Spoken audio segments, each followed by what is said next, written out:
Hey players, welcome back to Skyrim. We are here at the very end of the cinematic and we're about to get murdered, and oh, if something or someone would just come and kick some ass. Clearly we are not capable of kicking ass yet. And so we're going to get murdered unless a miracle happens. So, yeah, I don't know what that could possibly be, but maybe we could watch a little bit and, I don't know, maybe something or someone will save us at the very last minute. You just never know in these things. What in oblivion is that? Sentries, what do you see? It's in the clouds! Dragon!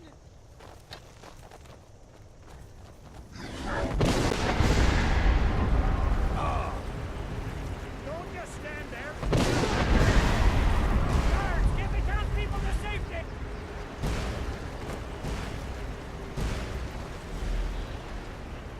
Hey, Kingston, get up! Come on, the dogs won't give us another chance. That's right. Remember when I said somebody should be kicking ass? Well, somebody came and kicked ass, and it was a dragon, and his name is Alduin.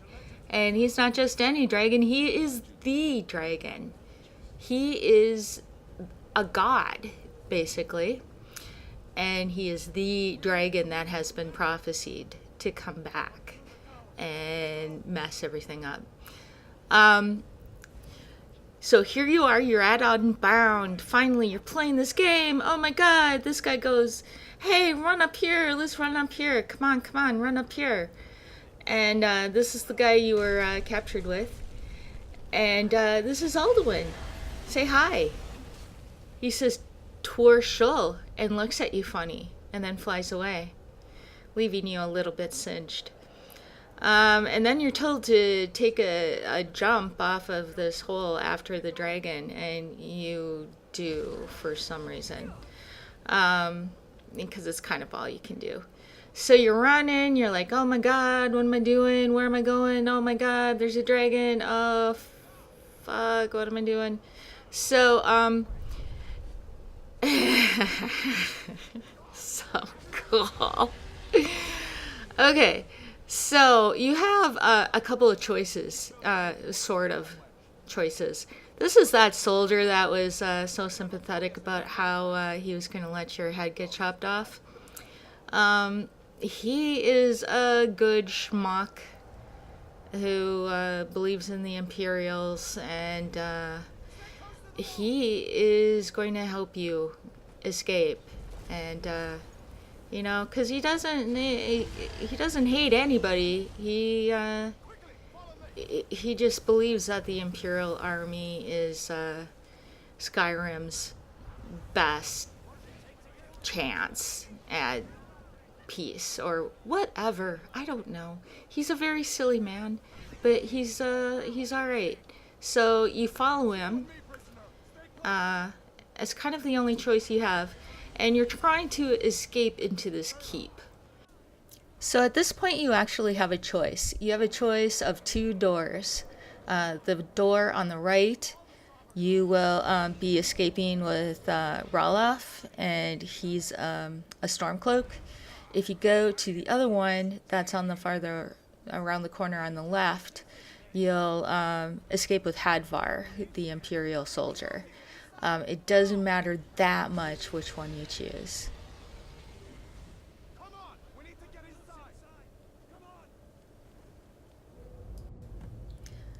So in this instance, I went with Ralof, who's the Stormcloak, and we're in this keep, and this is where the sort of the training part of the game starts. Your job is to loot stuff because it's Elder Scrolls, and that's what you do. You run around and you steal stuff. So you're going to want to steal some armor. You're going to try to find the best weapon you can and equip it. And then you're going to try to get the hell out of this town that's been trying to kill you. There you go. So the game's pretty good at telling you what to do at first. There's a menu system, and the screen will tell you what buttons to push in order to access the areas. If you push tab, you go to this menu and you can choose items, and they're all categorized so you can look through your weapons and try on your armor.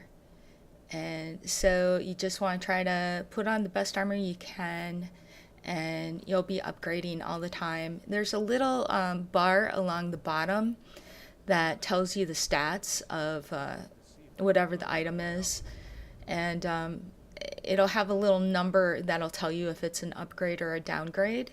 It's really convenient. So you just want to try to upgrade when you can. And the other thing that just passed by that you should know is that you can put a spell in one of your hands. So if you have a one-handed weapon, you can put a spell in the other hand, and the one spell you start out with is Flame.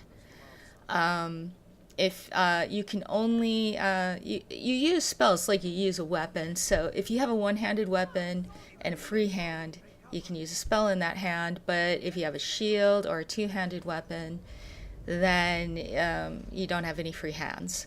So you can only use it as many hands as you have free. So no matter which guy you go with, you're gonna have to kill some guys, and these guys are fun to kill because they try to kill you, so that's kind of satisfying. Whereas, and there's like this little cinematic when you do a power move where it shows you how badass your character is. If you go with the rebels, you get to pick up some what is she? She's like a captain, and she has some pretty good heavy armor that has good stats. So I'm going to equip that. The one thing you need to remember is that this is the whole this portion of the game is all about looting, and Elder Scrolls is all about looting, really. But just remember that at some point you're going to be encumbered. You can only carry 300, whatever it is. And so once you become unencumbered, you're not going to be able to run. So keep that in mind when you're looting, because at some point you're going to become encumbered and you're going to have to dump stuff.